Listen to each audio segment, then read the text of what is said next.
Yo, yo, what's up?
So that you don't have issues with ranged units still being able to put a lot of pressure on your hatchery or command center.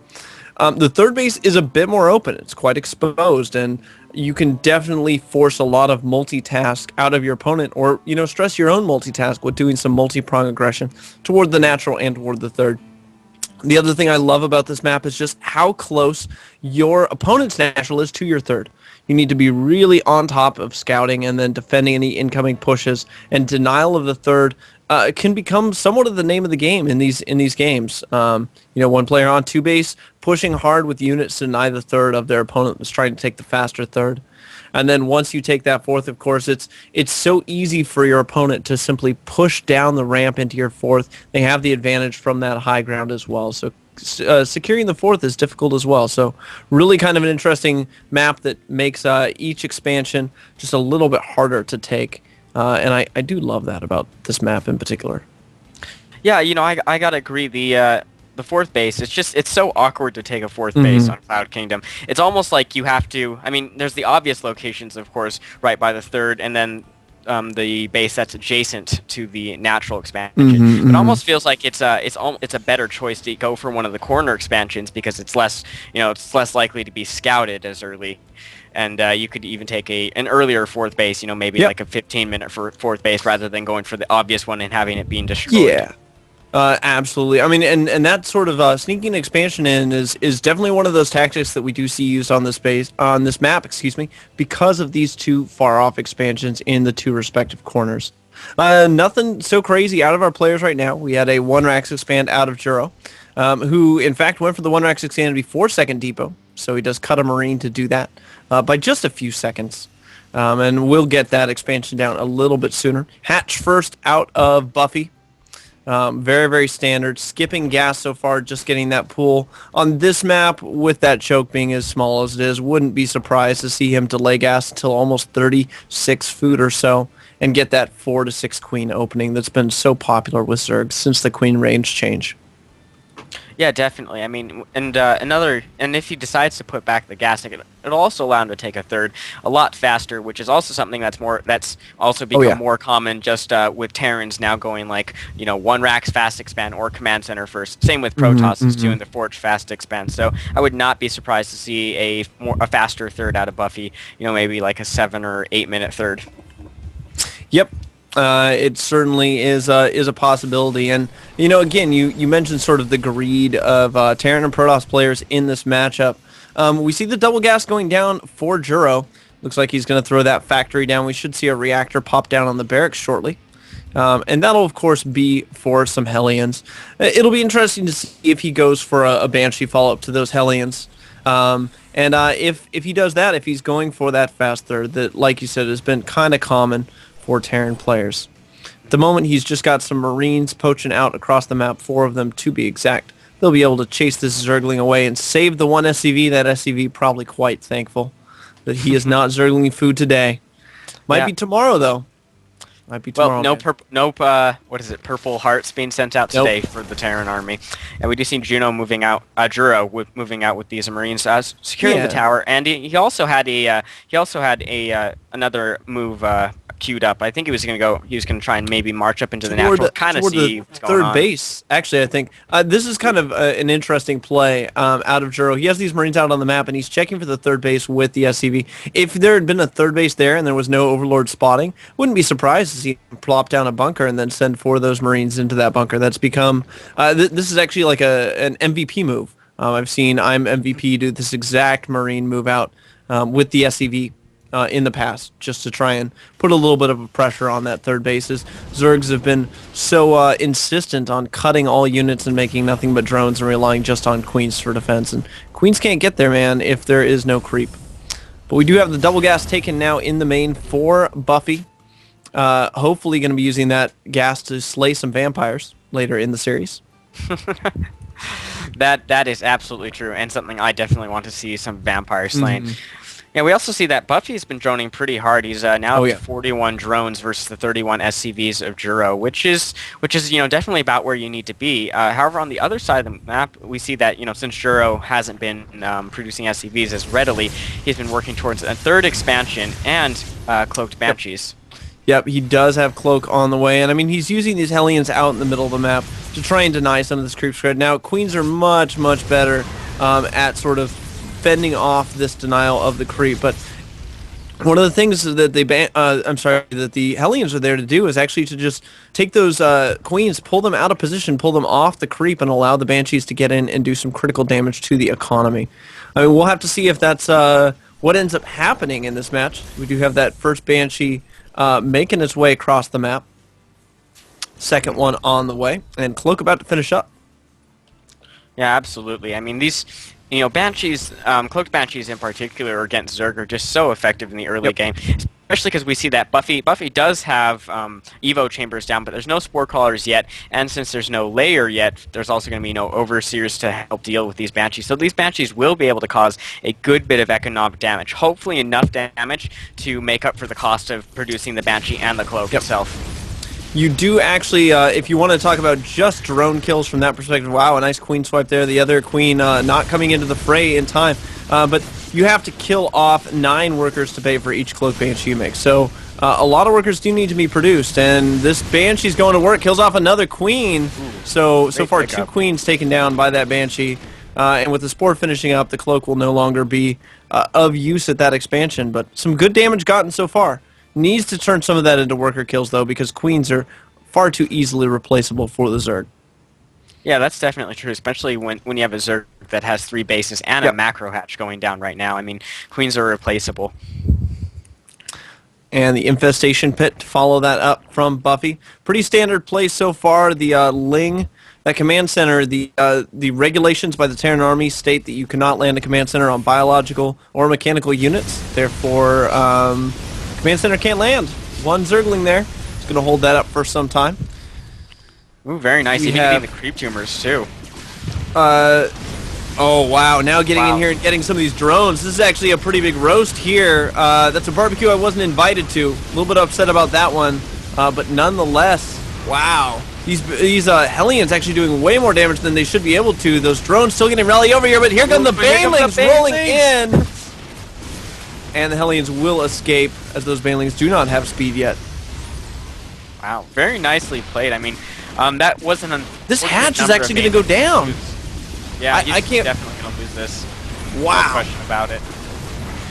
Really good play for Juro taking down that hatch. I mean, he just lost all the Hellions kind of in the follow-up, but at the same time, killing off the Zerg's third is an amazing blow, especially when you're a Terran player and you have your own third, even though it can't land because there's a single Zergling in the way.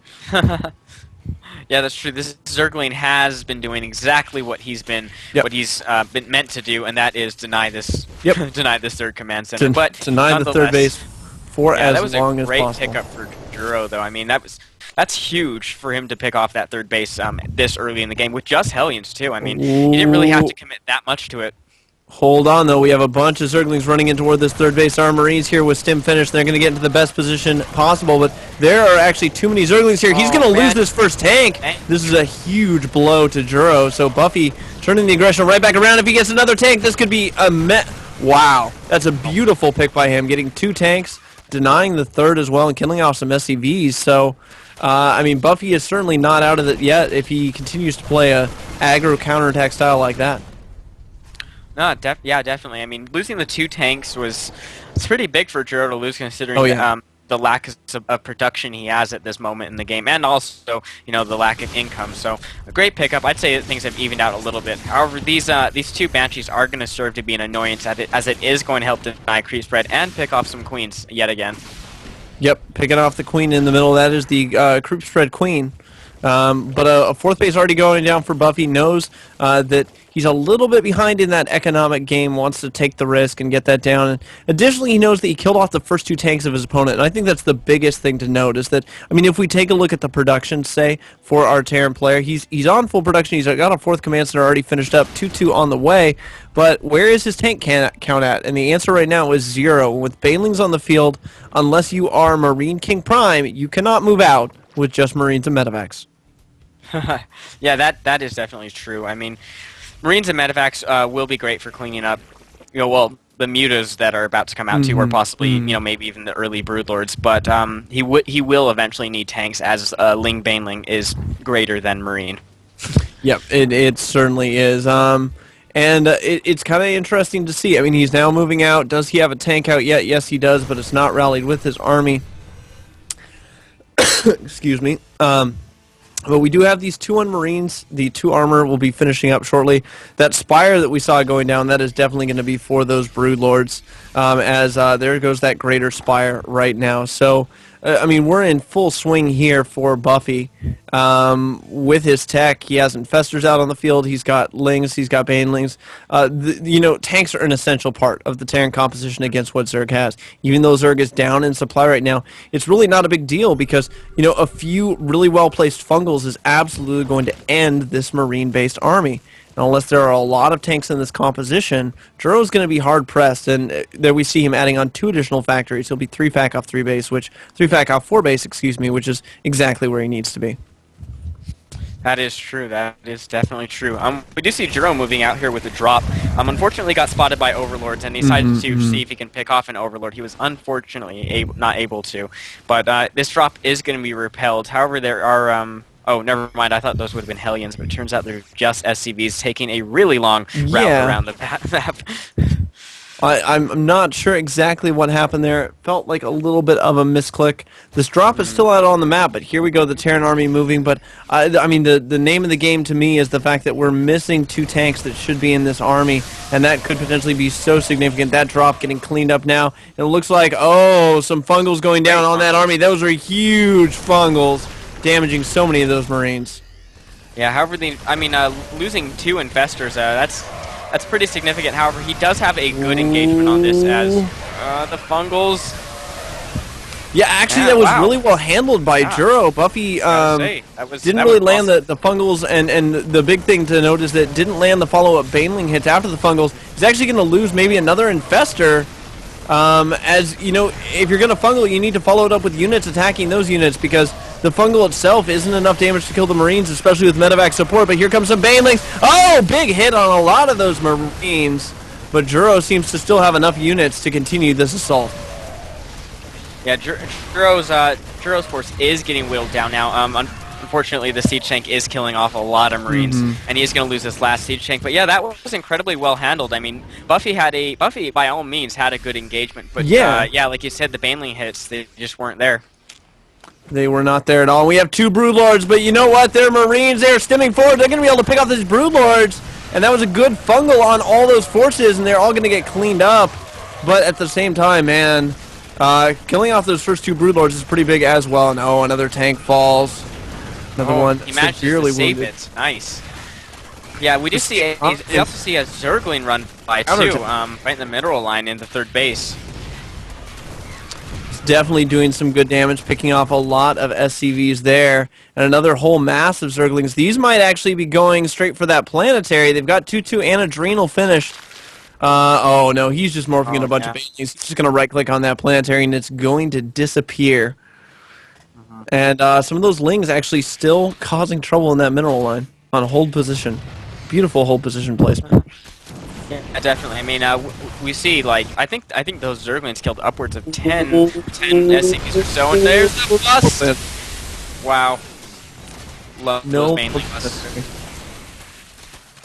And not a single worker was spared there. Every single worker lost their life, rather unfortunately. Yep. It is sad. So, I mean, the big question here, then, I mean, if we look at this, Main is about to mine out. Natural's about to mine out for Juro, our Terran player. He just lost a bunch of his medevacs in the middle of the map to a ton of Corruptors. There are Broodlords and Banelings morphing back here, and Infestors have enough energy for Fungals. It's all going to come down to this engagement. If Juro can kill off the 4th and 3rd of his opponent, he will have a chance to get his own 4th back up and come back into this game. If he's unable to, he's going to be in a lot of trouble. He stems forward. Good fungal going down on some of those units that were stemmed forward in the tanks. Starting to do more damage than good in this situation. But here comes that Zerg army.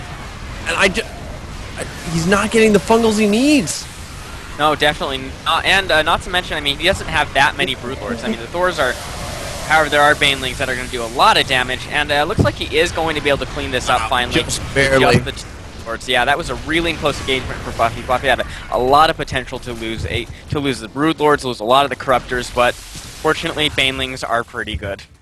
Banelings are indeed pretty good. We do have some Vikings out on the field now, and those Thors as well. And Thors are not all that bad against Broodlords when it really comes down to it. I think that's kind of one of the big things to note that's a little bit misunderstood in this matchup is that the Thors are not too bad. You just need to have them in sufficient number, and they need to not have Zerglings hammering on them. That's one of the big key things there. But yeah, absolutely. The mining has not been denied from that fourth base for Buffy. He's still fully mining off the third and the fourth, and now taking a fifth base down in the bottom. So this is starting to get dire for Juro as this Broodlord count is starting to climb. And I almost feel like Buffy should cut Broodlord production at this point and just make Corruptors, because the Corruptors are going to be great against the growing Viking count. And you don't really need that many Broodlords to nullify tanks on the ground. Yeah, definitely not. Especially if you have Fungals to back up back up your Broodlords. You know, the Fungals get the Marines down, and then of course whatever Broodlings are left will clean up the Marines. But yeah, I'd like to see a little bit more Infestors out of Buffy. We do see 4 more about to pop and 3 more about to join the main force. So I'd say overall Buffy's looking really good right now. He certainly is, and I mean Juro's macro not so much slipping as it's just he's got a lot of gas income and he needs more internal income, and having to rebuild that command center was definitely a blow to his economy. He's also got quite a few SCVs in the main, just mining off of 2 mineral patches. But that Viking count continuing to grow, making them 3 at a time, starting to mix in Marauders. The addition of Marauders is also quite smart. You can stim them forward and and pick off Infestors, things like that. And he's also, I think, anticipating that there might be a Ultralisk ground tech switch. Yeah, that's definitely something we've started. Oh, here's the big engagement. And going down on all the Vikings. Wow. This is not looking good for Juro so far. Really good splitting on a lot of those Marines. He actually might take this. The Banelings are sitting in the back not doing anything. Buffy, what are your Banelings doing? Oh no. Oh, no, Buffy. Oh. And he's lagged out at the worst possible time of this game.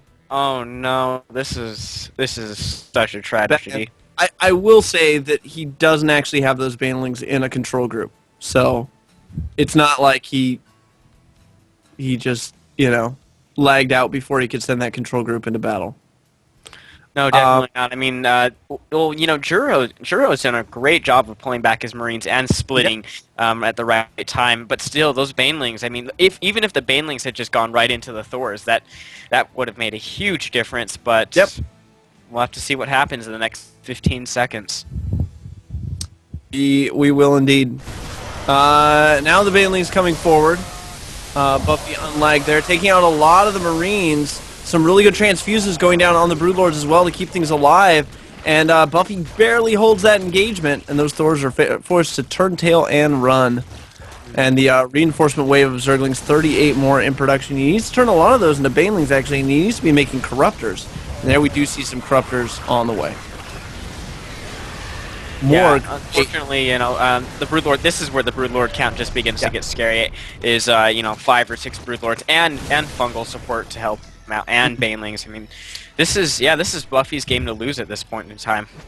I mean, he is out of energy with all these Broodlords, which is something to note and kind of be worried for him about. But at the same time, I mean, he's got these Broodlords. He's reproing basically whatever he wants. He's still got 3 mining bases. And he's about to deny the 4th of his opponent once again. But here come as much as Juro can muster. Ooh, so many SCVs in this base right now. I mean, this is going to be a huge tragedy to lose all of this as well. It absolutely will be. And, I mean, Juro doesn't have a medevac in the sky because all he can make is Vikings, which means every stim is permanent damage to him. Really kind of a tough situation to be in. But here we go, the stim forward. Where are the Banelings? They need to get the connects on those. Ooh, there's the Banelings. Back, and the Baneling hits were really good that time around. And I think this is probably the beginning of the end, or maybe even the end of the end for Juro. As this Juro's in a lot of trouble right now. And there's a Zergling counterattack coming to pick off a bunch of tanks just sitting out the opening. That might be the nail in the coffin, and that was definitely the nail in said coffin. So, Juro? Probably a vampire. He slain. That is... When we say nail in the coffin, we actually mean wooden stake through the heart. Well, no, I think vampires sleep in coffins, so it could be like permanent. But like the vampire's still alive if you nail it in the coffin, right? because you. That is true. I mean, and I guess it could escape. Yeah, we'll just go with Stake in the Heart. Yeah, stake in the That heart. sounds better. Especially because Halloween's coming up and stuff. I don't know. Halloween is coming up. But guys, I think we're going to go to a short break. When we get back, we're going to have the next game. This is a Korean all-kill format here at the ISTL. And so Buffy takes it. So a big shout out to him. He'll remain in. We'll have to see who comes up against him next. So stay tuned. This is Gwen and the Ice Duke himself signing off. We'll be right back. Yes.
Awesome to the max.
Going down. The battle cruisers and Vikings coming forward. Seeker missiles going. Oh, the Vikings!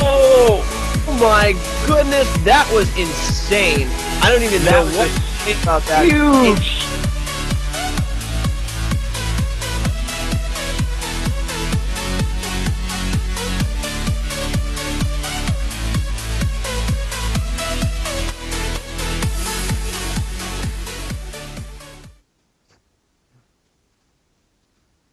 All right, guys, this is Gwen, and back with me, I of course have the Tsar of Cold. I'm the Czar now. Cold. Yep, you're a Tsar, man. You're a Tsar of Cold. I think I prefer that better. The Czar of Cold. The Kaiser of Chill. Going Must think of other ones. We just gotta keep these going. I'm gonna keep going with them all day long. No, it's good. No, this is good. I should be writing these down. You should be, man. Maybe the let's see. The Moogle of Sleet. The Moogle of I'm not done. I'm just gonna keep No, no, going no, all no. day Just keep long. going. Just keep going. I'm good with this. I like um the Moogle of frostiness better. Full of frostiness. Yeah. I am a fan of No. Even Moogle of refrigeration. the Moogle of refrigeration. All right, there it is. We do have another game we've been invited. Let's see who the players are. It looks like MxG is going to put Mav up, who is a Zerg player. So a ZVZ to take out Buffy. How do you feel about this, No Duke? ZVZ is definitely a very interesting match because it can be over in 5 minutes and it can be over in 45 minutes. Mm. It kind of just depends on both their styles. And, from Buffy's, just based on Buffy's ZVT style, I can definitely tell that he's, more interested in a longer macro game. Whereas Mav might be thinking, I want to end this with one or maybe even just like a two-base Zerg Baneling war kind of thing. So we'll have to see what happens. Yeah, we definitely will. I'm curious to see. I mean, like you said, it can be a really sort of volatile matchup. And we haven't seen, Buffy ZVZ at all. I don't really know Buffy as a player. And maybe that's a weak point that Team MxG has sort of identified. But right now, Property off to a strong start, and neither of these teams have ever been defeated. So it's going to be a first-time loss for one of them. A first time, or I guess not a first time, but a continued win streak for the other. And preliminarily going into this, I got to give it to Mauve. Mauve is actually ranked in GM versus Okay. Buffy only being in Master League. So, I mean, typically between like that skill disparity between like Master and like GM is it's really not completely there. Whereas if you like take a Diamond player and put them like up against a Master, it's very clear. So yeah, I mean, especially and another thing that kind of makes this matchup even weirder is that all the players there's too many players on North American server that are Zerg. So this might be both of these guys' best matchup. Who knows? Yep. We will have to see. I mean, it is a matchup you get a lot of practice on playing on that NA server. So especially in the very high end, you have to kind of get good at it if you're going to be a successful player. So we're waiting on Mauve to load into that game. Buffy is ready to go, ready to slay some more vampires. And we have to think of something funny to say about Mauve, but let's do introductions first. From Team MxG. Playing as the Blue Zerg, it is Mauve. That is right. And in the top left corner, as the Red Zerg, we have the winner of the last match playing for Property. We have Buffy. Yep. A little bit of a pause there. And we know that Mauve, he did just turn on his computer, so maybe he's just trying to, get a couple I things still worked have out. camera controls while paused. I can just zoom it in and out. That's pretty cool. Oh, yeah, I can do that too. I did not even know you could do that. I thought it was just like pause, like you couldn't do that. I've never messed around with that. Nah, that's learn something new every day. The more we know, right? You absolutely do. And so right now, both players just making drones, which is a little bit reassuring to see. It means that we're not going to see, a sub-10 pool. Both players making that OV on 9. So mirror builds so far. And really, which player is ahead is going to depend on who had the better split and who paired up their workers on the close mineral patches better. And it looks like Buffy has a slight advantage in that department. So Mauve, despite being the GM player, is just like literally about a second behind. I actually just learned that Buffy is GM on the EU server. Yep. So that just got sent to me as well. So pretty even between these two players then. And not a big difference. Mauve opting to scout early. And this is something that in ZVZ, like I understand why players do this, and at the same time I've never been a big fan of it myself. I've always been way more of a fan of just do your 15 hatch, because if they 8 pool drone all in you, then you can still win that with really good control, right? Mm-hmm. And hatch first it's just such a good build to kind of hold off a lot of aggression. I gotta say, I think I don't know. It's hard to say where this is going to go, just because we do have pool first, 14 pool versus hatch first, which means we're not going to see any, and not to mention not just hatch first, hatch and then extractor first, and just Yep. now putting down the pool. I mean, this is pretty much just going to be a a queen, maybe spine. No, he's not even going to be able to get a spine crawler out in time. I mean, this is going to be cutting it really close here. How he's going to do this? Well, I'm really interested to see.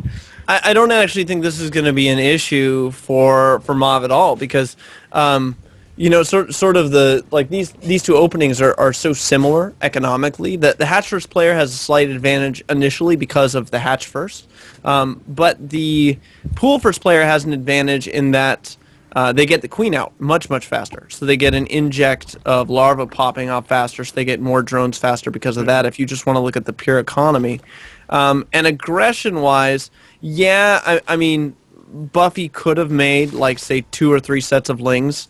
And, I mean, really, the max he could make is 3 sets of lings and run them across the map. And, yes, he might kill off a drone or 2, but he's down a drone or 2 because he went for, because he made those lings instead of drones, right? So it's kind of one of those things that is such an even flip-off between two players that it's not even really worth doing it.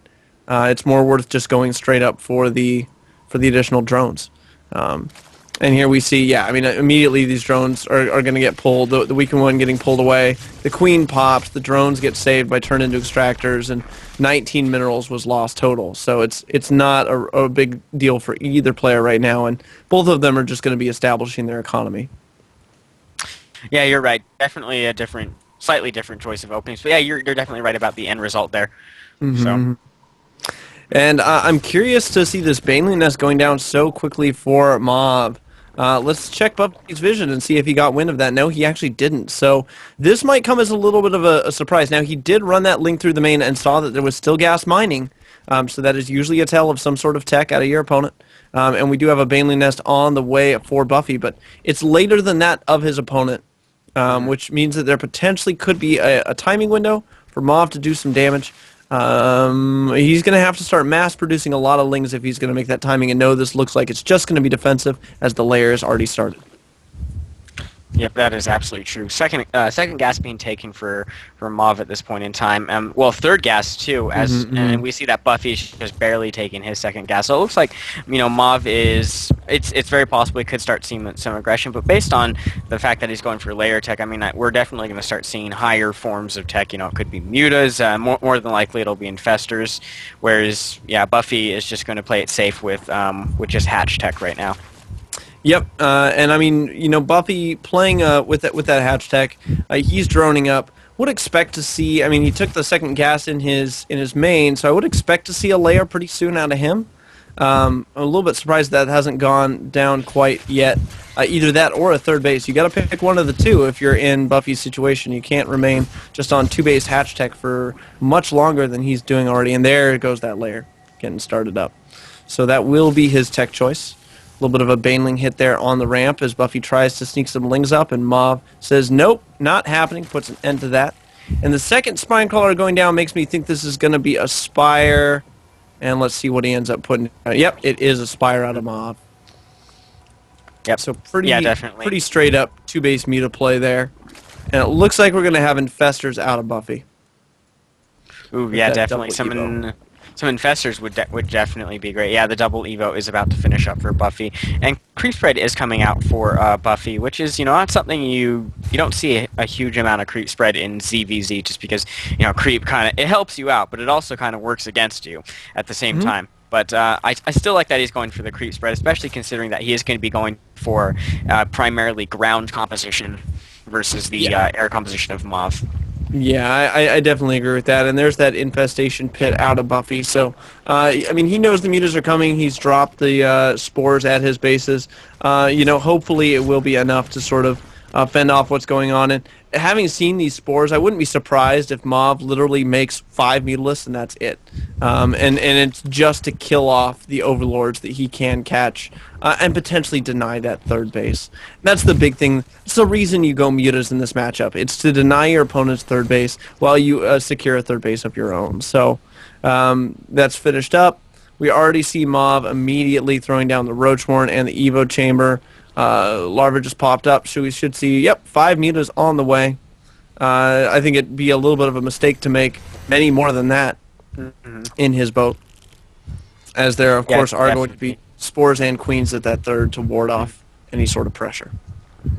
Yeah, and further adding to your idea of not seeing much more mutas, we do see 9 total mutas coming out, but any more than that, I would just be just completely surprised, as he is going to start needing that gas for upgrades, such as the +1 range, which he's going for right now, +1 armor later, and maybe even adding on his own infestors to deal with the Ling infestor composition of Buffy. I actually feel like a 9 is an overcommittal. I mean, and I think we actually have more than that out on the field. No, it is just 9. But yeah, I feel like 9 is even a little bit of an overcommittal to that. And a lot of Lings getting lost there. But Banelings coming in for Mauve as well, cleaning up a lot of those. And now we've got some Mutaling is going to wreak a little bit of havoc here at the front. I love the addition of the Overseer as well. That's so cool to kill off the creep tumors of your opponent.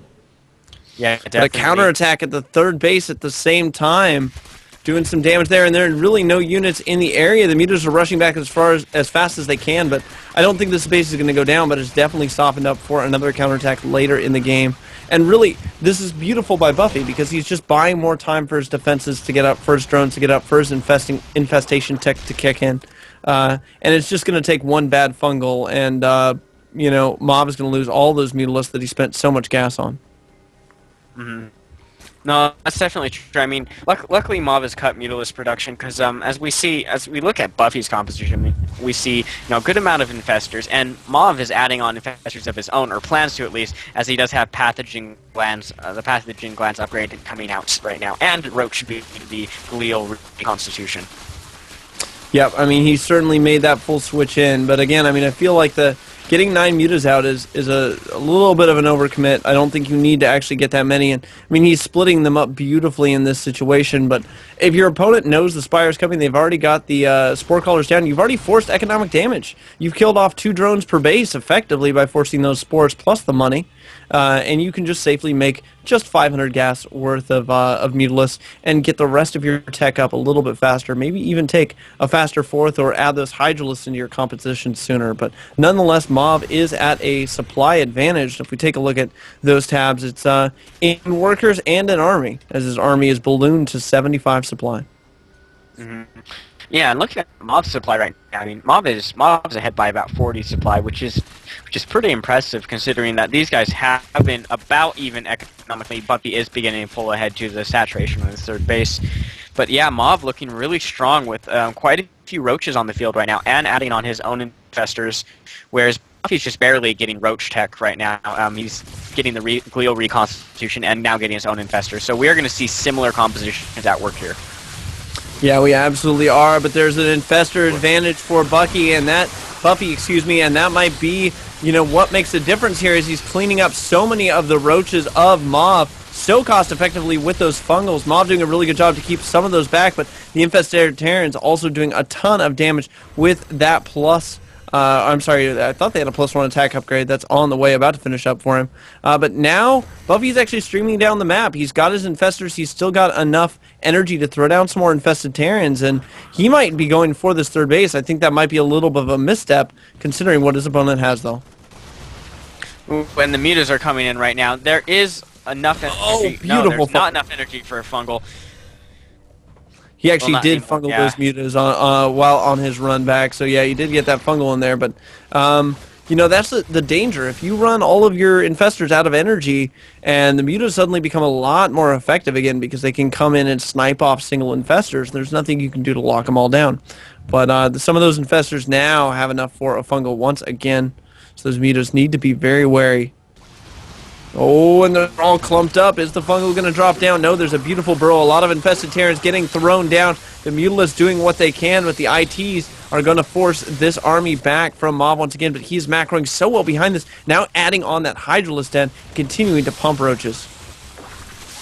That is absolutely true. Unfortunately, Mauve is being forced to retreat back to his base as Buffy's roach composition is a little bit larger than Mauve's at this point in time, even despite the fact that no, actually Buffy has an upgrade advantage. Mauve has the +2 attack, but Yep. yeah, these mutas just engaging without having to worry about infestors. Yep, they certainly can right now. There are not enough energy, but here come the rest of the infestors for Buffy. They're going to be dropping. Oh, but the Mutalisk, seeing them with the Overseer there, targeting them down with those Mutalisks. The beautiful flank from the bottom by Mauve as well. I think Mauve has broken through what Bucky has at this point, and he is headed straight for the base, but the reinforcements for both players streaming on in is actually going to allow Buffy to clean up everything on the ground. It's just the Mutalisks that remain in the air for Mauve. And, of course, the reinforcement roaches that he's been pumping out are going to have to play defense for a little bit here. Oh, man, this hatch is actually going to fall if he target fires it. You know, yeah, I don't know if he's going to get it. I mean, he should be able to get this. Yeah, he's going to get that easy.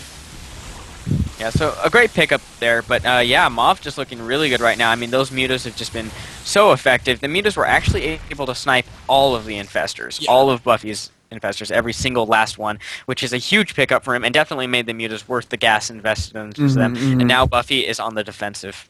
Yeah, I mean, and he's going to have to play defensive. He's got that 4th base up, which is great for him, but I don't even know if he's going to be able to make use of it. Oh, beautiful transfuses on some of those queens to keep them alive against that constant Mutalisk fire. But here come the infestors from the back. Infested Terrans getting thrown in, forcing a concave to be made with his units. Those infested Terrans do so much damage with that +2 attack, and Mauve is headed straight for the 3rd base. I don't even think he knows about this 4th that's up yet. But, you know, if he's going to be able to do a ton of damage to this 4th if he just runs a couple of those roaches into the middle of the line. But right now, Buffy is holding, somehow, the infestors for Mauve, knowing the battle is lost, burrow and turn tail back. But, oh, so much damage being done in this mineral line by those roaches from Mauve. Yeah, you know, and this has definitely just been one of those really back and forth games. It's like now this person's ahead, then the other person's ahead, and I'm not really sure where this game is going. It looks like preliminarily Buffy is ahead, as Buffy managed to kill off, I think, all of the mutas actually. Yeah, well, big, I mean, yeah, it's definitely big that he was able to kill off the mutas. I think the thing that's more interesting about this is that Buffy took a 4th base, and not only did he keep that 4th base, but you know, he did not lose his 3rd base either, and he had temporarily put down Mauve to basically just 1 base because Mauve's main was already mined out. So Mauve is in a situation where now he's on 2 base, and Buffy is on like 2 mining bases, and Buffy is on 3 mining bases, almost 2, right? So it's definitely economically in Buffy's favor, which means that Buffy can afford to be less cost-effective with his units. It also means that he's got more gas at his disposal, so he can afford to lose infestors and reproduce them. But now Mauve knows about that 4th base. He sees it there. He probably knows he has to make something happen, and that's why we see this big swell out with his units toward the middle of the map. Definitely. Oh, Buffy, no, not again. Well, that is unfortunate. Hopefully, well, let's see if Buffy can make a second return from a possible disconnect. Yeah, we also see that, yeah, hopefully. I mean, that's pretty uncommon for someone to recover from a disconnect, but to recover a second time, I don't know. We'll see just how lucky Buffy, this Vampire Slayer, is.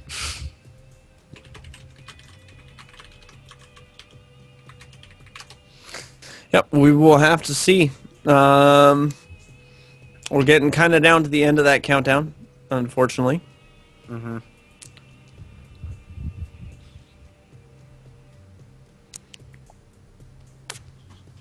Yeah, you know, I don't think he's going to come back. I think that is unfortunately going to be the game. Yeah, that does look unfortunate. Should I click? Should I vote to drop? I feel bad voting to drop. I can't do it.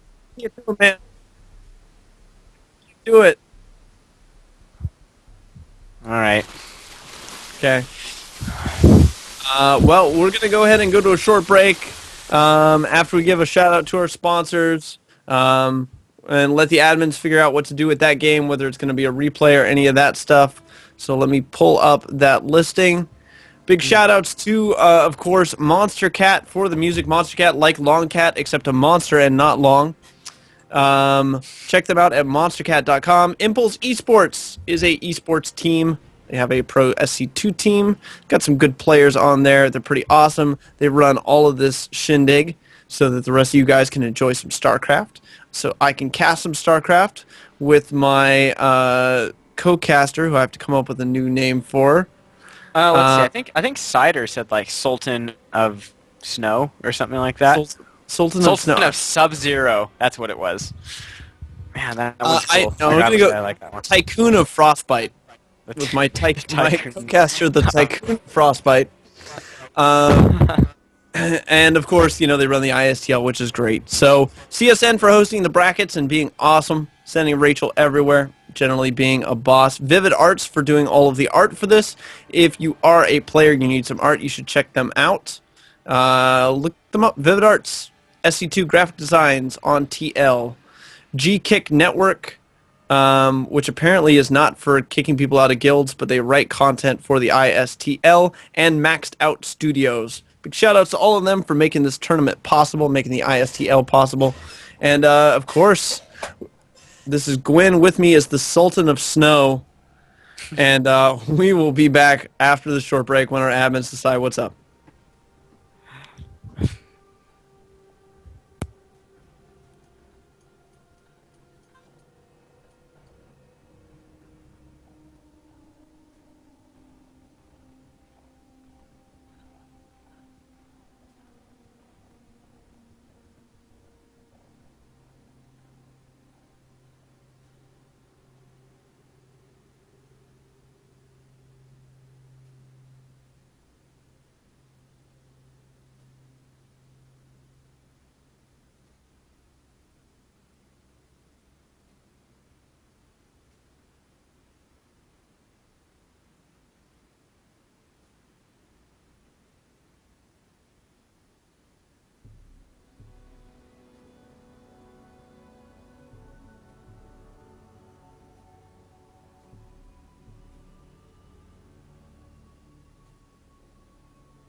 Going down, the battle cruisers and Vikings coming forward. Seeker missiles going. Oh, the Vikings! Oh my goodness, that was insane.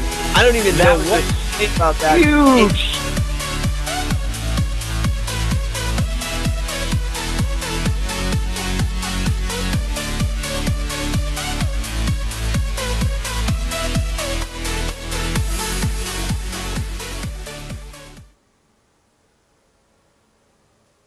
All right, guys, this is Gwen. We are back with some ISTL. It looks like we're going to be replaying that game. I am back with my co-caster, the aristocrat of iciness. Man, I don't know if you're going to be able to keep this up over a best of 7 series. The aristocrat of the Arctic. Oh, I saved alliteration. I love it. Yeah, love alliteration. Yep. It's pretty good. We're joining the game. We're going to replay that because there was a disconnect there. And crazy things have happened. That is true. That is definitely true. And the next decision to be made is if Buffy continues to have connection issues and drops, we will actually not be doing another regame from that. That will just be the walkover at that point in time. So let's hope that Buffy's internet provider or whatever will start working better because he can't afford another disconnect. Yep, he cannot. It is true. We'll have to see, like you said, how that happens. If he can stay connected, hopefully he can. Did have that connection issue the first time around. And I mean, if it continues, then we will have to make a ruling that he just loses the game, which would be a bummer. Yeah, it'd be a bummer. Mm-hmm. That is definitely true. I mean, that last game was so back and forth, so close. So yep. I think a regame was definitely the appropriate decision. Yep, certainly looks that way. So we are all in the lobby, and looks like we'll get started. So I'm excited to see how this is going to go down between these two players the second time, right? Because this is a regame, right? And that can add some depth into the strategy that gets used by both players. But of course, I am Gwyn. With me is the nobleman of glaciation. Glaciation. Is that one a word? Is that a word? Yeah, that's a word. You can look it up. I might have to Google that. Okay, well, you heard him. I'm the nobleman of glaciation. The nobleman of glaciation. Looks like we're going to be starting this match any second now. Yeah, and I gotta, like you were saying a little bit earlier, that this could add a different degree of interest into this next match. I mean, we could see Mauve or Buffy just, I know both teams are not very happy about this decision to regame right now. Well, especially MxG as they kind of feel like they should have taken it. So who knows? I mean, we could see Mauve maybe go for like a 14 bull one base play or something else like that. I'm certainly interested to see what these guys are going to do. Yep. So we are into the game. Let's go ahead and take it away with those introductions. In the red, we've got Buffy, the Vampire Slayer, who has connection issues as our red Zerg. For Team Property. And for Team MxG, we have none other than Mauve, the blue Zerg, up here in the top. So, I'm actually curious. Let's try this. You ready to try something crazy with me? I am. I'm always Okay. ready. Okay. I set your camera to my viewpoint. Okay. Okay. Done. Okay. So it's rotated, right? Yeah. Okay. So now unlock your camera from my viewpoint and rotate counterclockwise. Oh man, I And don't then even know. and then I don't even know the button to rotate. What is it? What is should it? be like Page? insert and delete. Okay. Okay. And now hold your delete button, right? Okay. Hold it for me, right? Okay. And now I'm gonna follow you and rotate again. Okay, and now follow me again and rotate again. Okay. Okay, okay, and now I'm gonna follow you and rotate again. Whoa. Whoa, don't worry. Stop hitting the rotate button. Okay. We've spun the camera indefinitely. I apologize for everyone getting sick now. So let me grab onto. You need to unfollow me when I follow you, right? Does that make sense? Okay. So now follow me again. Follow my camera and rotate again. Okay. We're gonna get this all the way backwards, man. Gotta make it interesting. Okay. Okay. So now I'm gonna follow you. Then And what? I rotate unfollow. again. Is that right? Yeah. Unfollow me, and then follow me again, and then rotate again. Oh, So no, we it should be didn't getting work. closer and closer to totally upside down. Nah, I think I messed it up. Uh-oh. Yeah. Lock onto my camera. I'm locked. Okay, you're locked? Yes. Okay. And now rotate further than my camera. I wasn't. Yeah. This is where I messed it up. Was this part? But I don't know. Sorry. I'm a fail when it comes to camera locking. It's okay, man. We'll get it. We'll get it. Yeah. Keep We'll going. work it out.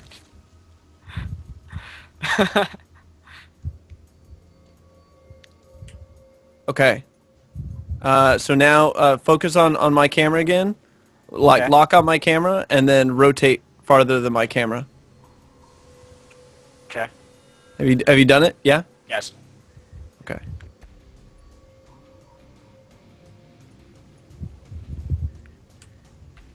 Looks like something's going on here. Anyway, grab onto my camera and then rotate farther again. Yeah. I can't rotate any farther. You can't rotate any farther? No. Maybe Blizzard fixed it. I'm so mad. don't- Used to be able to turn the camera completely backwards. Very upset by this. Well, okay, so we just have a slightly sideways camera, which makes observing way more fun for me. And we get to see the back of extractors. You never got to see the back of extractor before, That did you? is true. That is Yeah. definitely true. Okay. Anyways, yeah. So, So- let's talk about this match. Yep, let's talk about this match. So we had early expansions out of both players.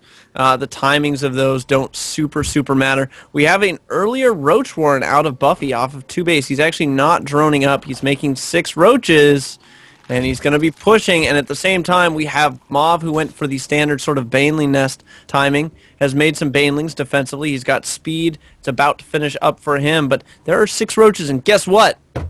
Roaches are pretty good against Banelings. They are definitely pretty good against Banelings. I mean, And especially if you split up the roaches at all. Like if you just split them up, like maybe into 2 control groups rather than just one giant clump of roaches, then yeah, I mean roaches will easily cleave through all these Banelings and Lings. Yep. They won't even need their acid; they'll just use their giant blades. They will, man. I mean, and so Mauve knows this is coming now, right? Because he obviously has been, has the Overlords watching. And he's got 2 spines, which actually should be enough to hold this off. Because right now it's Roach Ling versus Ling Bane. And Banelings are rolling in, not getting the best hits, but as long as he saves some of the Banelings for the Lings, he's actually going to be okay. He just needs to be careful to do that. And he really shouldn't come down to the edge of the ramp and engage there. He wants to engage by those spines and range those spines. Or he needs to push those spines forward. Because we have a bunch more Lings streaming down the map now for Buffy. You can see them on the mini-map starting their move across. And at the same time, Mauve doesn't really have a whole lot other than, the Lings that are coming out for him. And he actually, if he loses this queen at the front, that's a huge defensive bastion that he doesn't want to lose. And oh, good surround by Buffy. Very, very nice play there. Very nice play there. It looks like he is not going to get the queen, and even the Baneling managed to make it out. That was so close there. Yeah, that was an amazingly close hold there. And now, I mean, Buffy's gone back to droning, but there's going to be a counter push. I mean, this is not over yet. I mean, this aggression is not over yet. Mauve, who just held that, I mean, if you take a look at those drone counts, Mauve is still ahead in the drone count despite the droning that Buffy just did. And that means that Mauve has been ahead in that drone count for quite some time. So a huge advantage for Mauve right now. And Buffy's going to need to do something interesting to sort of come back from this. That is definitely Absolutely true. is. An additional... We see the... oh, go ahead. I was going to say, Buffy going for 3 additional gas and the layer. So it looks like Fast Tech's going to be the answer for him. I'm sorry, Mauve going for that. Buffy going for the gas as well, so we should see a layer follow up pretty shortly as well. Yeah, that was definitely... You know, I kind of expected that we would, try and see an early end to this game, especially, because even though we're only technically in game 2, this is really Buffy's 3rd game at this point in time. And if he has to go the distance of, a best of 7, you kind of want to do that in just the 4 games if possible, not 5 or possibly 6 if there's another disconnect in the future. So I'm not surprised to see that early aggression come out of both players there in an attempt to end this regame. Yep, it is true. And so we do have a little bit of Lingbane action in the middle of the map. No Baneling hits have really gone down yet for either player, but here come the Banelings for Mauve. They're going to meet up and get a hit on some of the Zerglings of Buffy, who is trying to micro those Zerglings for every last ounce of their worth. But Mauve is streaming across the map with a lot of Lings as well toward that 3rd base of Buffy. And I think he's actually going to be able to deny this 3rd. I don't think there's a lot that Buffy can do. Oh, but he picks off the Banelings with the Roaches. Really, really good pick there. And Buffy is going to push this aggression back for now. Yeah, and this is kind of like the same thing we saw in the previous game where one player would get aggressive, get pushed back, then the player that was on the defensive is now suddenly on the offensive. But also a throwback to the previous game, we do see that Mauve is throwing down a Spire right now and is pooling gas, I imagine, for once again another Muta play. Yeah, and I'm kind of curious about this Mutalist play. I mean, the Mutalist play is definitely good, right? And I think it's doubly good with what Buffy has done. So I actually agree with the Muta play a little bit more in this game than I did in the previous game, because what he's saying this game is he's like, oh, you devoted a bunch of gas to Roaches? Well, that's fine. I'm just going to make Mutalists because Roaches can't shoot up. And, I mean, we have Infestors that will be on the way for Buffy soon, but these Mutalists buy, of course, Mauve the opportunity to get that 3rd base up, get it saturated, and not really have to worry about aggression from Buffy because he's got all the map control with those Mutas on the way. Yeah, and with those Mutas in the last game, he didn't really get a whole lot done economically as Buffy was prepared for it with Spore Crawlers. However, he was able to pick off Overlords, and the big thing about those Mutas in the previous game is that he was able to get Infestors, which made his Roach pushes just that much more effective. And, I mean, really kind of the big thing that happened there was the Infestors got used on the Roaches, and then the Mutalists were able to easily, because they can fly, with the Overseer, pick off all that. But here we go. We have the first round of aggression coming into this 3rd base. And, I mean, the Spore Crawler is just popping, but there's enough Mutas here to just dive that. But hold on, an Infestor pops out. Doesn't have enough for a fungal, but it drops its 1 IT, and or 2 ITs, and that will be enough to chase those Mutalisks away for now. But they did kill off the Queen at that base, so that's a pretty good blow. The rest of the Infestors now joining the party with enough energy for the fungal, so good retreat on that. But at the same time, a Zergling counterattack to the 3rd base of Mauve. Buffy is actually going to take this away. Oh my goodness, Mauve he just pulled his Roaches away from that base, and he's just sacking that 3rd, man. Yeah, Mauve, Roaches popped from that base. I mean, he could have at least... Yeah, he could have attacked the Zerglings, maybe even been able to clean it up if the Zerglings were just on an attack move command rather than just an attack command. But that is unfortunate for Mauve, as he's going to be down a base to Buffy, who has just barely started saturating hits. Yeah, I mean, it's true. Not only now is he down a base, but he lost the queen in his main as well as some drones. So if we look at those worker counts, it's 37 to 52. Buffy with an enormous lead, especially in this mirror matchup where every drone counts for so much. And at this point, like, what can Mauve really do? And the answer is get all of his mutas fungled at the front of Buffy's base. So he is not looking like he's in a good position right now. Down by 40 supply. Yeah, Buffy is looking really strong right now. I mean, we do have the infestors out, and this is not a huge amount of mutas to have out in the field. Is again, you don't really want to overcommit with those mutas, but with the number of infestors here, he is going to have to decide if he wants to try and tackle the mutas or try and go after the roaches, like you said before from the previous game. It is true. And we do have some spine crawlers here to help, but Mauve needs to make sure he's fighting with those spine crawlers, not away from the spine crawlers, but oh, there go the infested Terrans going down. That's not a fun thing to engage into, that many infested Terrans, so Mauve is going to pull back. He's going to have to cancel this third base once again, and he does throw that cancel on it. But his backdoor is, I guess, not knocked down yet. I was going to say it's knocked down, so he's in trouble there as well. He does have his own infestors out on the field now, so he should be able to hold this ramp for quite a bit of time. Buffy knows this. He's going to pull back for a bit. Yeah, and Buffy's roach counts is getting really good, and managed to get a nice surround there, and to pick off one of the infestors. Yeah, he's actually going to be able to pick off more than that if he continues. Some good fungals going down from Mauve, but I don't think it's going to be enough. Buffy just has too much stuff. He's just pouring into this natural expansion. And Mauve is a little bit upset, apparently. Understandably so. And disconnects are so hard to decide. Like, I'm not sure what MLG does. I think no, MLG does. They do regames sometimes, huh? It's hard to say.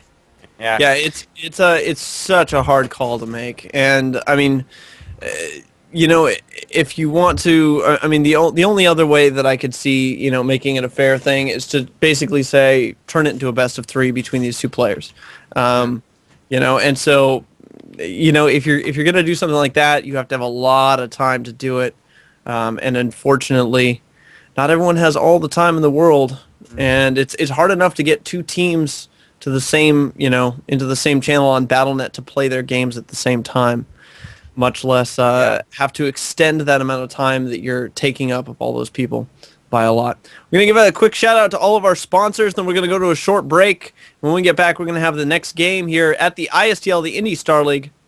So big shout out to Maxed Out Studios. Please check them out. Their website, maxedOutstudios.com, G-Kick Network.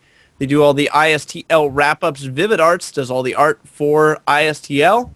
Go on TL, search for their thread, Vivid Arts /SC2 Graphic Designs for their portfolio of stuff. They do all kinds of cool stuff for free if you're master or GM. And if you're not, they're very, very cheap.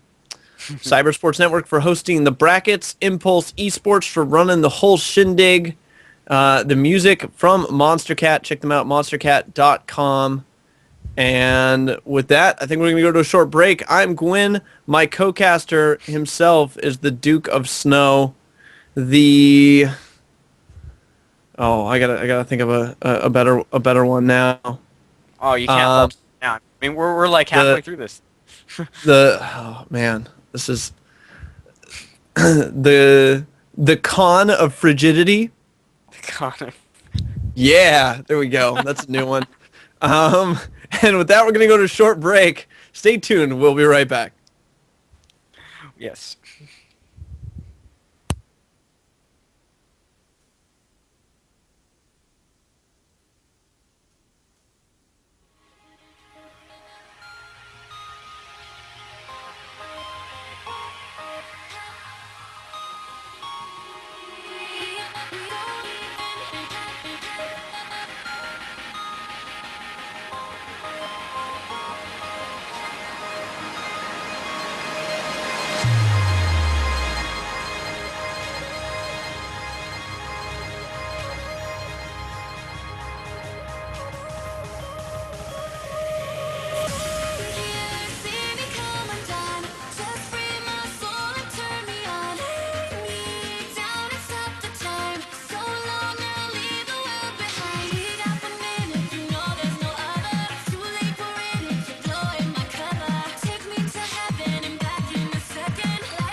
dope you've ever smoked.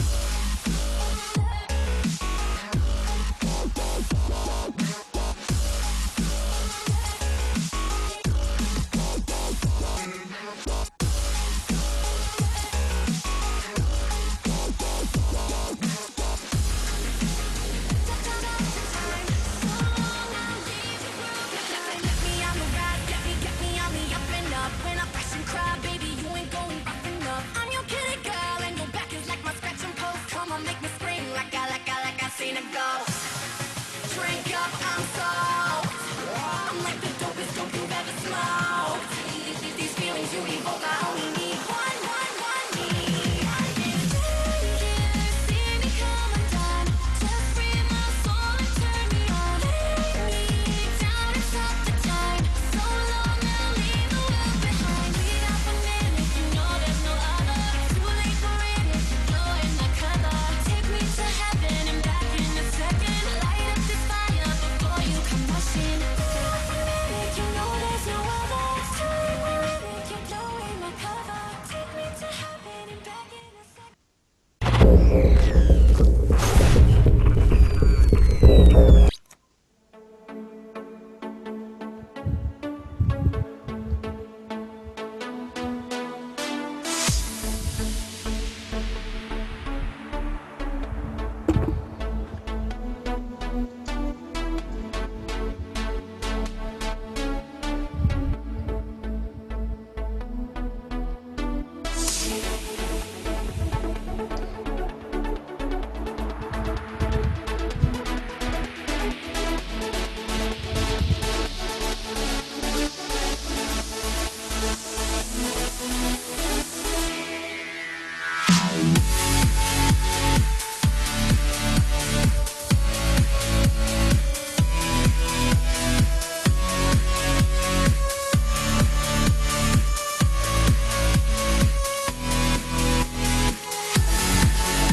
Going down. The Battlecruisers and Vikings coming forward. Seeker missiles going. Oh, the Vikings! Oh my goodness, that was insane. I don't even know what to think about that. Huge.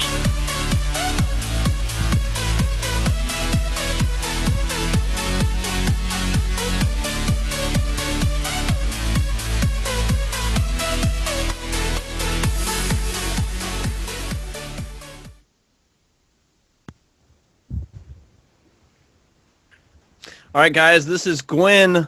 I am back. With me is the Dawn of Frostbite. The Dawn of Frostbite. We've had some pretty good names in the chat so far. I mean, we've got like the Polar Prince, the Marquis de Frost. I like the Marquis de Frost. That's pretty good. Pretty scandalous, though. Yeah, I gotta say. Yeah, Pyronia, definitely scandalous.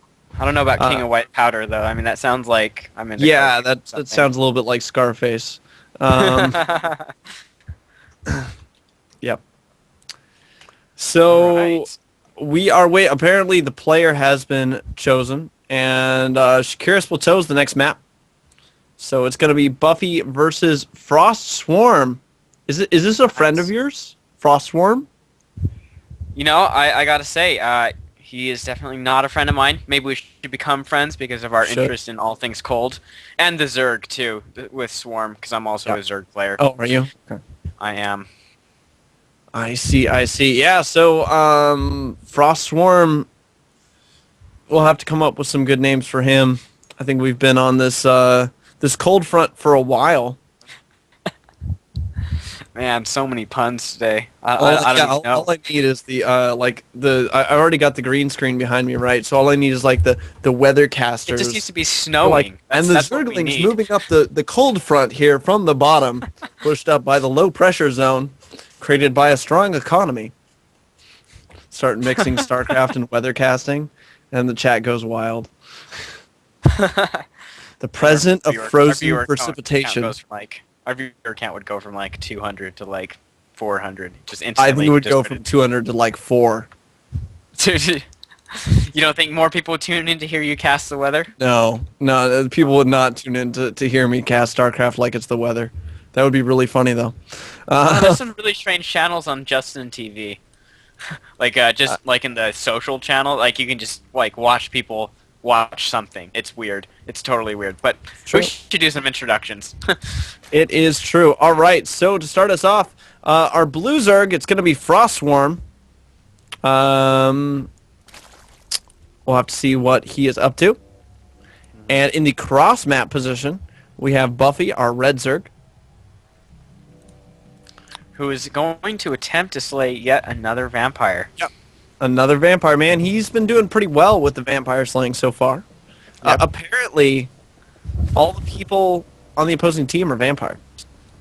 I think this is really interesting, actually, to know. Well, let's just hope that everyone on Buffy's team is a vampire slayer. Because what if Buffy falls? I mean, is there another person to slay these vampires? Unless Buffy's team has someone named Blade on it, then no. Or maybe Van Helsing. Yeah, no, that could work Van too. Helsing. That could work too. But yeah, it might be tough. We do have a hatch first out of Buffy, and a pool first out of Frostswarm. Yeah, we need to come up with a better name than Frostswarm. For this player. I don't know, man. Huh. I don't know. I mean, you've been pretty on the ball so far with making up new names, but can you keep it going? Can he keep it going, chat? I can keep it going for like for like your names, right? But now you're asking me to do names for you and names for another person at the same time. I'm not sure if I'm that talented. We'll have to see as the game goes on. But Icy here, throwing down that hatch, now taking a gas in his main. And, I mean, the hatch first for Buffy will mean that, of course, he gets that little bit of an economic boost. And I believe that he actually went gas before pool, so he's going to have enough gas for speed to get started up once the pool pops. And, again, I mean, these openings are so even. They really are. I mean, if you were to look at an income chart, players are going to spike a little bit higher than each other. For a little bit, but it's all going to even out by about the 5 to 6 minute mark, unless someone does something crazy and does a lot of damage. Yeah, that is definitely true. I mean, as you explained in the previous game, well, not the previous game, but the game before that, where a hatch first opening really equates to the same opening as a pool first opening. It really depends on what they decide to do, what the hatch first player decides to do. Like if he decides to get hyper aggressive, pump out a lot of lings, and not drone as hard, it could be very dangerous for a hatch first player. But we'll have to see what Frostworm decides to do. It looks like, I think at least for now, he is going to be droning up. Yeah, and I mean, kind of like Buffy's safety net here is that he's like, okay, well, I know that I could potentially be facing some aggression, from Icy or Frosticles, as people in crowd are calling him. But the Baneling Nest is already on the way, right? And that's about as safe as you can get. Speed is faster than his opponents, and he has a Baneling Nest that's about to pop. So. You're going to be pretty safe against any sort of mass-ling stuff with that kind of defense. On the other hand, I mean, the Baneling Nest is on the way for Frostswarm, but he's going to have to play a little bit safe because we definitely could have a big Zergling Squall come out of Buffy and potentially do a lot of damage. Yeah, that's definitely true. Buffy is prepared already to start going for a push. Buffy has finished speed. Baneling Nest is finished up, and is actually already starting to make some Banelings. So at least from a tactical standpoint, I mean, Buffy can definitely get aggressive a little bit earlier, whereas Frostswarm is going to. Looks like he's actually just going to be teching up for right now, adding on 3 gases right now. Yep. Adding those. Those effects, 3 gas. So, I mean, we'll have to see what he decides to do with that gas. I mean, both players going for a relatively evenly timed layer and kind of a relatively fast layer as well. So we'll have to see how that turns out. One of them I'm going to anticipate is going to go for mutas, and the other one is not. If we get a muta versus muta battle, I'll be pretty excited about that because we don't see that too often in this matchup. But the layer has finished up for Buffy. So what is that tech choice going to be? Ooh, we are going to see mutas from Frostswarm at the very least.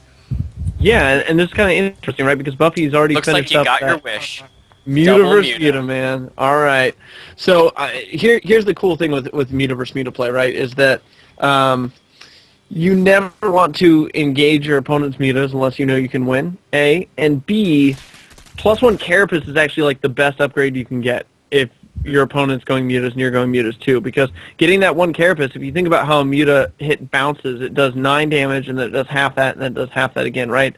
Well, it actually rounds down, so it does 9 and then 4 and then 2. So if you reduce it to 8, then it does 8, 3, and then 0. So it actually doesn't do like the last 1 damage bounce. Or actually, no, it doesn't do the last 1 damage bounce. I know that's correct. It's not actually halved. It's in thirds. So it does 9 and then 3 and then 1 usually. And if you get rid of that, if you get +1 Carapace on your mutas, then it does 8 and then 2 and then 0, which is way better, of course. Mm-hmm. We have a little counterattack by Buffy toward this third base. Same time, Buffy is not taking a third of his own. And the mutas are faster out for Icicles, our blue Zerg player. So, I mean, from that perspective, this could be pretty bad. Oh, look at that beautiful splitting up those lings and just sending in a few at a time. As there's one Baneling chasing the whole big, but I think he's gonna. Is he gonna get that queen? Ooh, I don't know. This is really close, and it looks like he is not gonna get the queen. Lives. Now he's gonna get the are queen. out. Yeah. He's gotta get the so. queen. Yep. Let's see. We're looking at 7 mutas from Frostswarm, 9 mutas from Buffy. Neither one of them have any upgrades yet, so I mean this is going to be a Frostswarm immediately starts the +1 Carapace on his mutas, so he knows what's up, man. He just needs to make sure he loses none of these mutas in his engagement, so he cannot engage the mutas of Buffy because he is behind in that count. But in order to keep the mutas of Buffy back home, he needs to continually run lings across the map and be aggressive. So it's actually what Frostswarm is going to be forced into is a really expensive style. He's not actually going to be able to drone up at this third base because he needs to constantly be aggressive. And hold on, we have a Zergling counterattack into the main. 2 Zergling counterattacks actually at the same time. Really good multitask. He's actually going to get the queen quite easily. Yeah, it looks like he's going to be able to hold it off in the third, and he actually didn't lose that many drones in the natural. Looks like or any drones in the natural. So great play there from Frostswarm, managing to hold off those 2 counterattacks. Yep. This unit count is it's beginning to look really well. It's about the same for both characters, both players. But however, what we do see is that the Zerg Carapace is going to be out for Frostswarm before Buffy. And if he can force an engagement when he has that upgrade and his opponent does not, he will be in a good place, right? But if he can't, and this is actually so smart, look at this, he's putting the lings underneath to absorb some of the bounce shots. That is like just really, really good play. To be like, oh, if I put Zerglings here, then the muta bounces will hit the Zerglings as well instead of focusing on my mutas, because Zerglings are throwaway units in this matchup, at least in this sort of situation. But again, he's forcing forcing a lot of units to pull back. Might even get a queen here. Nope, doesn't quite get the queen. We've got mutas in the main right now, and they're going right for the spire. Wow. If he can kill off this spire, this is actually huge. There needs to be a transfuse on that spire. He has enough energy for it. There's the transfuse and the mutas for Frosty coming in. Ooh, and he did not get the spire. That's terribly unfortunate. Yeah, he's actually in a really bad position now that he didn't get that spire because he took a lot of damage on a lot of those mutalisks. They're softened up. And here's this giant line of blue Zerglings across the map, headed straight for this third base. There's some Banelings there waiting for them, but those Banelings are going to get ended because he spread out his Zerglings so beautifully. Where are those mutas? They're actually staying back home for Frostswarm, but right now, Frosty kind of in the lead here. Yeah, definitely. The mutas are coming in to try and clean up most of the lings, and he is going to be able to save the third base for now. But looking really good. The thing is, Buffy, I think, is just going to go for it yet again. He could just go for it, get 1 good volley off, maybe 2 at most, and then that would finish off the spire and also stop the +2 upgrade, Yeah, +1 Zerg attack coming down for Swarm right now, which is definitely going to give his Mutas an advantage in the next engagement. Yeah. No, it certainly will. I mean, if he can snipe that Spire, that'd be pretty huge, right? Because that Spire has just 92 hit points left, so it's literally just going to take 11 mutas to kill that off. So here they come, and he definitely has more than 11 mutas. So that Spire is destined to die right now. No more mutas on the way, and that means actually that Buffy. I think Buffy probably wins this game at that point. Because Buffy can still reproduce mutas, his opponent cannot. It's going to end up in some sort of wonky base trade right now. Although if Frostform can kill off the mutas as they pop off, or maybe kill off the Spire of his opponent, he's killed off the third, or Frostform, excuse me, has killed off the third base. So this is, I guess, still anyone's game, but this is a very, very strange game. Oftentimes we don't see games like this happening. Yeah, and the thing is, Frostworm has more mutas than Buffy does. They're even on upgrade, so it really just comes down to as the slightly better engagement. Buffy is taking a lot of damage right now. Yeah, he is. He's taking so much damage right now, and granted the third base for Frostworm is getting taken out as well, but I feel like Frostworm's going to be able to hold this sort of counterattack action, but there are 4 more mutas. They're in the air. A couple Spore Crawlers going down in the natural expansion for Frostworm. But Buffy's muta count is down to nothing. He took so much damage on all that. It's 15 to 29. Frostworm's got 29 mutas on the map. I don't even understand how that happened. Yeah, yeah, definitely. As we saw, Frostworm was putting a lot more money into mutas, obviously, than Buffy was. Even deciding to commit to them by getting the +1. But yeah, it looks like for now, I mean, Frostworm's going to hold. Frostworm's got Spine Crawlers and Spore Crawlers going. Yep. No Spore Crawlers yet, but I do want to point out though that there are 2 Infestors out and 2 on the way. And if all those mutas are clumped up and the Infestors get a fungal like that, this could be the turning point in that game. That second one comes to Queens. There's the GG. Well played out of Buffy. Frostworm just simply had too much. And Icicle is able to knock Buffy out. Icicle. Right there. Dude, I've been calling them whatever, man. Man, these ice and snow puns. I hope you guys have been enjoying it. Like, this is an impressive amount of puns for one person and just like with no preparation at all. But yeah, mutas. I mean, you gotta love mutas. Yeah, mutas are if both players go muta, it really ends up being an interesting match. And it's so much fun to watch because you get these crazy situations. Of course, let's see, what are we gonna call you this time around? Oh no, I got a good one. Oh, here it is. I have to think of the ice reference now. I know what other term I'm gonna use. I don't.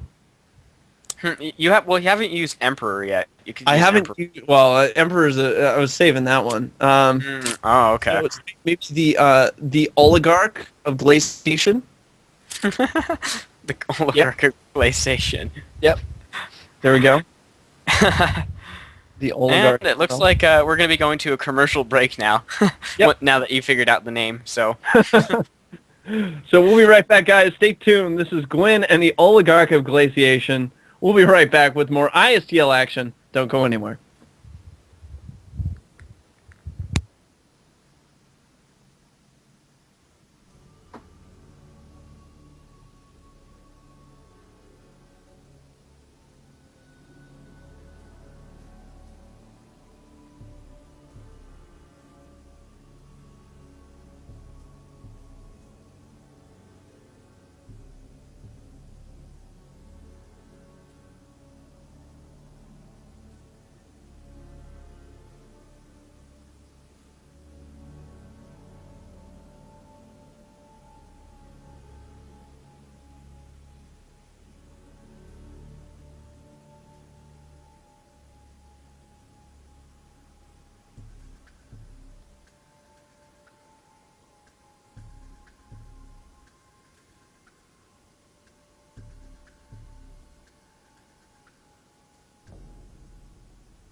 All right. Okay. Well, we are back with some more ISTL action. We're going to be going into Game 4 of this Best of 7 series. Currently, it is 2-1, let's see, Property. Yeah, Property Yep. fortunately lost that last game to MxG, Frostswarm. And looks like Property is going to be sending out Bobson out next. Yeah, Bob's a really, really strong player. My production team finding the worst possible time to go back live there, right after I take a bite of something.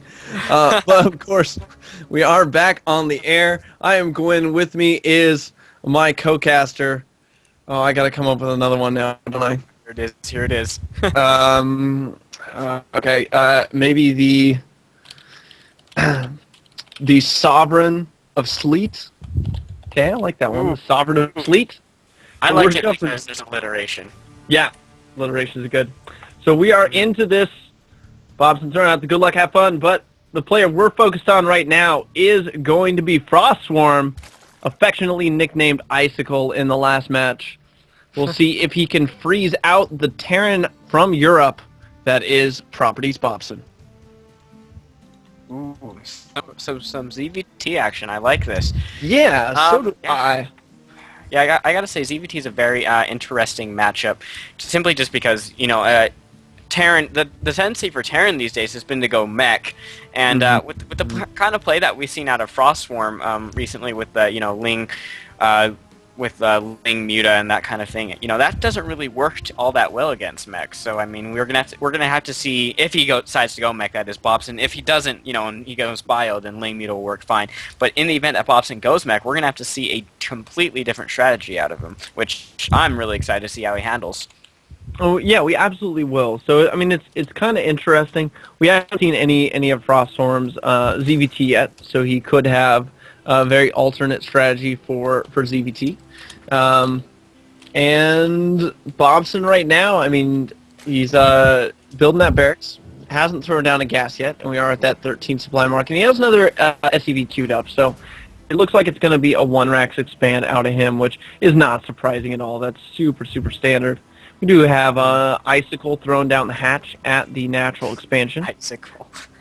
And that will, of course, be for just extra drones and extra production, all that stuff, all those things that Zergs always want.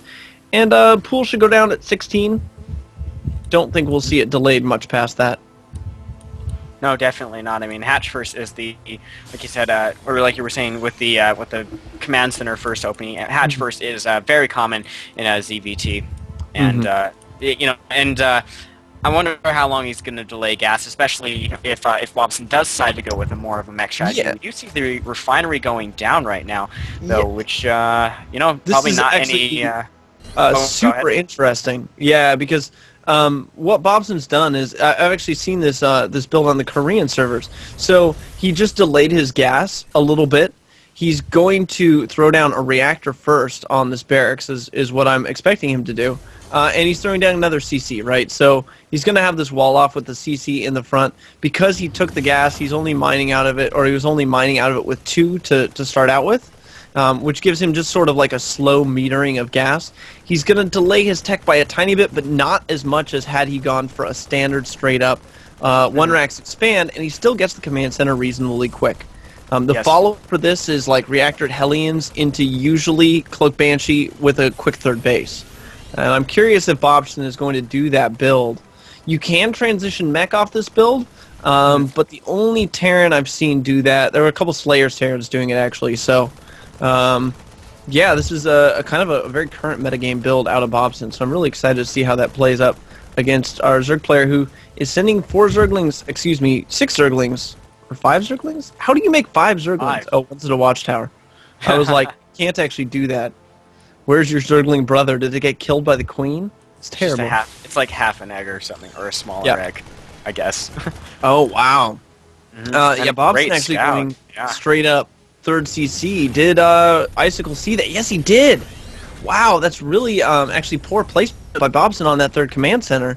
If he had placed that just 1 square farther back, that would not have So gotten close. seen. But, I mean, now I wouldn't be surprised if Frostswarm either A, all-ins, which it looks like that might be what he's doing. Oh, you see that? He just canceled the queen at his hatchery. He's got the second gas going down. He's not making any more drones after these 5. There's that baleen nest. Yeah, this is going to be an all-in for sure. He knows what's up. It's either that or you double expand right now as Zerg, and with Banshees on the way, double expanding isn't really safe. So I love this choice out of Frostworm. Beautiful scout, beautiful response.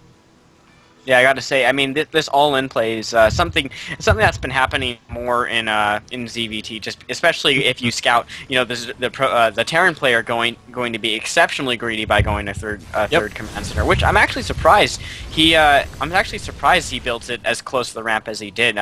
Most players will actually build it on the other side of the base, directly left of his command center and much further down, rather than putting it there. But yeah. We're going to definitely see a Baneling bust followed by probably a lot of roaches.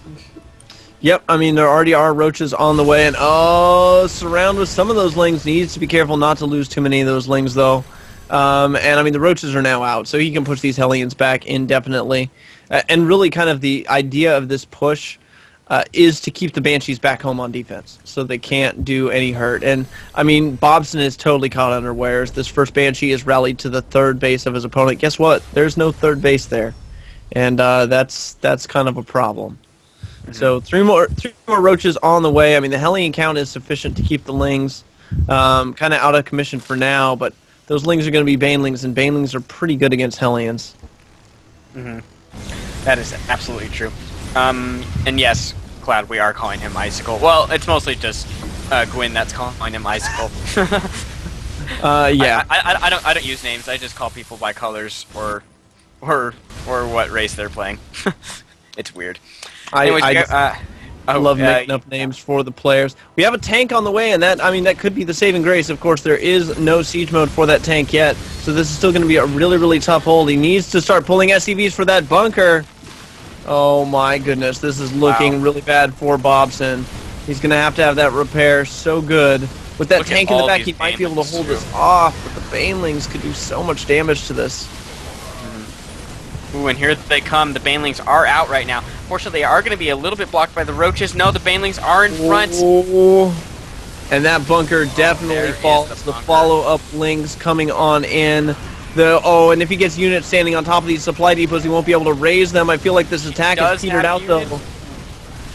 Yeah, I mean, these Banshees are eventually going to clean everything up, but not before a good amount of damage has been done. As we can see, the SCV kill count is swelling. Yeah, it absolutely is. I mean, 17 right now, and that's going to continue to go up as there's more lings in this natural. And, I mean, back home, Icicle is playing this off perfectly. He's taken, the other 2 gas. He should throw down an Evo chamber soon to deal with these Banshees. We should see Queen production. There's the Evo chamber. I was going to say, it's either the Evo chamber or you've got to resume Queen production pretty quickly, because 3 Banshees that are out, this is actually going to do a phenomenal amount of damage unless he's got, like, an equal number of Queens, because 1 Banshee beats 1 Queen, you have to remember.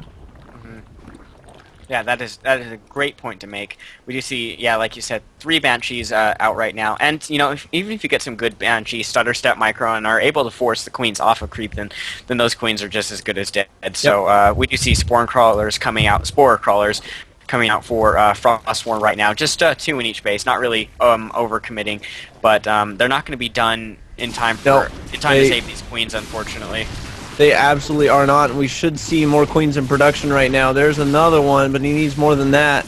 I mean, the Spore finishing up, and really he was just trying to buy time for those Spores to finish, right? Because once the Spores are finished, he can go back. I mean, how many drones were lost there? Only 3 killed by Bobson so far, to the 18 workers killed by Frostworm. So, a really, really good economic play by Frostworm, but he's pretty down in supply right now, and he's going to be stuck on 2 bases for a while. Losing those 2 Queens is a big hit to his production. And, I mean, building those Spores is a pretty big hit to the production as well. You can't really afford to do that after you just dig a big all-in as Zerg. Mm-hmm. Yeah, definitely. And I mean, that was a pretty costly play for Frostworm to do, as we can see that he is feeling the effects of it economically and in army value, as he is down 40 supply to Bobson, who is sitting comfortably on 2 bases and absolutely ready to take a 3rd base. Yeah, I mean, his 3rd command center has been done for a really long time. I feel like the all-in from Frostworm, I mean, didn't do the damage it needed to. You killed a lot of workers, but in order to sort of equalize, you need to hurt the production of the Terran player, and the production was not killed off there. So at this point, it almost feels like it's Bobson's game to lose. He's got siege mode done. He's got his Marines already have 1 attack, 1 armor on the way, an armory as well, and a second NG base. So 2-2 is going to get started. We should see probably a push with 2-2 after he takes his third base. Yep, definitely. That is definitely true. And he is moving into a position to take the third base. Frostswarm does not have any vision in this area. In fact, his Overlord spread across the map is pretty bad. Well, yeah, it's really just in places to kind of prepare him for a drop. He's prepared on the top side of the map, the top left side of the map, but on the bottom right side of the map, he has no vision over there if a drop or any sort of shenanigan was going to happen like that. Yep, it is true. We do have an Infestor out. Oh, beautiful fungal on a lot of those. That means that some of these Banshees are definitely... Oh, no, they barely escape. I was going to say they're definitely going to go down, but the Queens were not quite in position when the fungal went down. But the third base, nonetheless, up for Bobson. A really, really good position for him to be in, and he's kept his opponent pinned quite well. He's now at almost a 50 supply lead over his opponent. So, I mean, this is going to be really, really tough. For Froststorm to come back. He's actually getting a lair at his expansion while getting a hive at his main on 2 bases. So I'm curious as to what he's going to get off of 2-base hive. That's the only thing I can think is that it's going to be for Zergling upgrades and potentially Ultralisks. Because that's all you can really... I mean, you can't even really afford Ultras off 2-base. So he needs that third base desperately. And it looks like he's finally going to get that down. But this is a really, really, really late third in this matchup, especially considering the fact that Bobson has had this third up for so long. I mean, that supply advantage for Bobson is just ballooning at this point.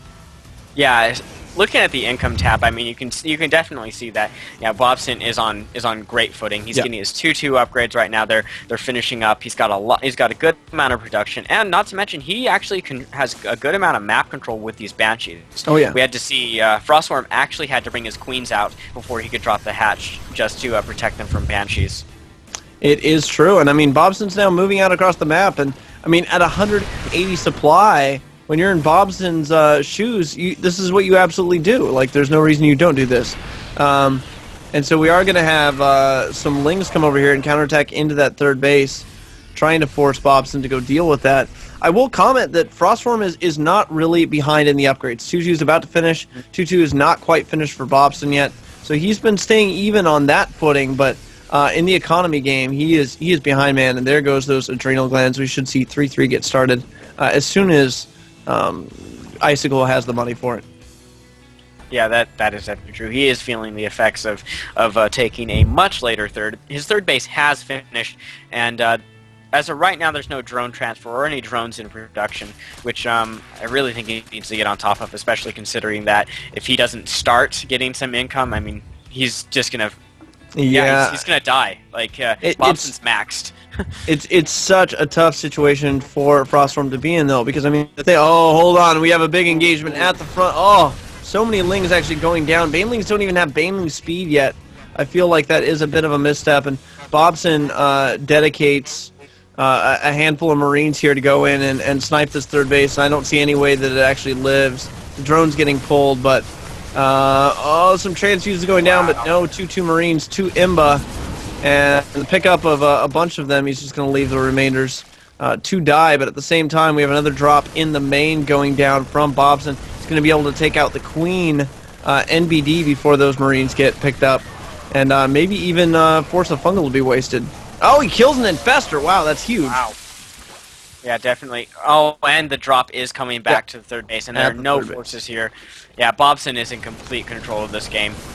Frostwolf can't even out at this point in time, and it's just so scary. He absolutely is. So, Bobson playing really, really well. I mean, Bobson a fantastic player, so not surprised at all. Oh, the fungal misses the medevacs. So they do escape there, and I mean, right now, a lot of creep getting cleared up in the middle as well. The 2 Banshees doing really good damage. And I mean, that's the cool thing about having these Banshees, right, is that Zerg doesn't have anything that shoots up in this scenario, and you can literally just poach them forward, use them to pick off Infestors, use them like slightly longer range tanks that fly. That is true. And it looks like Frostform's going to be moving in here. And the thing about Frostform's force is that it is primarily, infestors, unfortunately. And there's the no GG leaves the game. So Bobson is going to take that. And what does that bring the score for the set? That is what's that? 3-1 Property, I believe. 3-1 Property. So only one more game. Property could take the whole thing. Guys, we're going to go to a short commercial break. Before we do, I want to give a shout-out to our sponsors for the event. Of course, the sponsors, MonsterCat.com provided the music, Impulse Esports for running the entire thing, CSN Cybersports Network for doing all the brackets and the website hosting, Vivid Arts for all the graphics, etc., G-Kick Networks for making the write-ups and the wrap-up videos, and Maxed Out Studios for being a boss. Actually, don't know what they did, but they're on the list, so I have to mention them. So check them out as well. MaxedOutStudios.com. This is Gwen with me. I do have... Oh, I got to come up with another one now. Oh, man, I'm so excited for this. I'm so excited.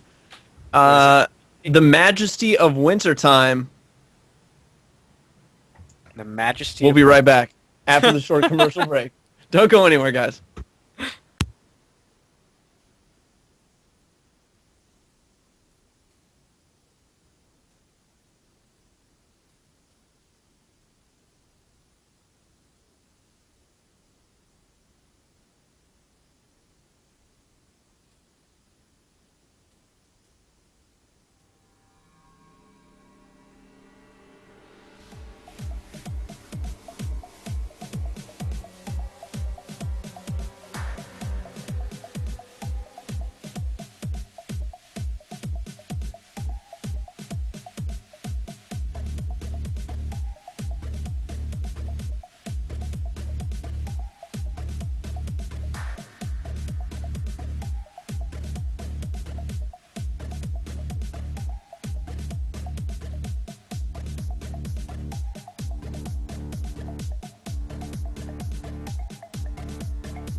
All right, guys, this is Gwen. With me, I have the Earl of the Arctic, none other than my co-caster. We're going to be jumping into the next game. It's going to be on GSL Whirlwind between CC Calms from Team MxG and Bobson from Team Property. Countdown has started. Stay with us. Don't go anywhere.